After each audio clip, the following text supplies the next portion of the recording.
আমরা সবাই যদি একত্রিত হই, আল্লাহ রাব্বুল আলামিন পবিত্র কোরআনের ভিতরে বলছে ওয়াতাসিমু বিহাবলিল্লাহি জামিআ, তোমরা সবাই এক হও, একসাথে হও, মিলিত হও। তোমরা আল্লাহর জমিনে আল্লাহর দ্বীন কায়েমের জন্য তোমরা সর্বদা চেষ্টা করো।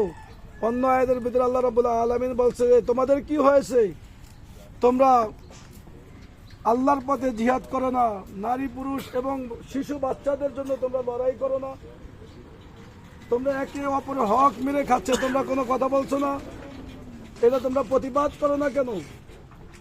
আমরা চাই যে বাংলাদেশ জামাত ইসলাম যে একের যার যার অধিকার প্রাপ্য এটা ফিরে পাক এবং আল্লাহর জমিন আল্লাহর দ্বীন কায়েম হোক।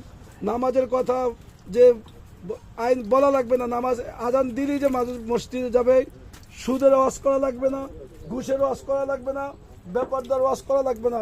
এমনিতে অটোমেটিক যখন কোরআনের আইন যখন চালু হয়ে যাবে তখন আর মানুষ এমনিতেই আল্লাহর পথে আল্লাহর দ্বীনের পথে চলে আসবে। এটা কি আপনারা কি একমত আছেন? আপনারা কি চান যে কোরআনের, আপনারা তো দেখছেন, আমরা তো অল্প বয়স, আপনারা তো আরো অনেক বেশি বয়স্ক আছেন, এই পথে অনেক দলের অনেক মানুষের অনেক মতের মানুষ দেখছেন।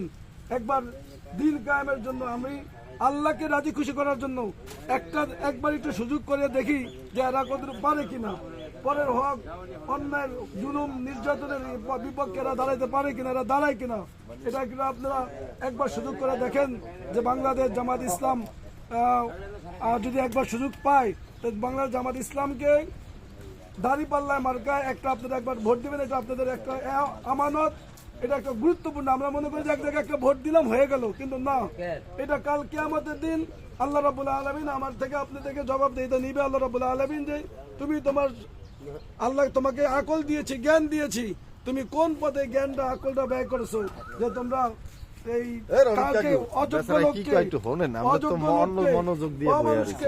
আপনারা নির্বাচিত করেছেন, আর সে যে কাজগুলো করেছে, অন্যায় অপরাধগুলো করেছে, এই মরার পরও কিয়ামত পর্যন্ত আপনারা আমার কবরে পৌঁছবে। আর যদি একটা মানুষ, আমাদের অনেক যে চিন্তা ভাবনা হলো যে হুজুর আলেমরা হতে পারবে না, হইলেও কিছু করতে পারবেন না, না ভাই,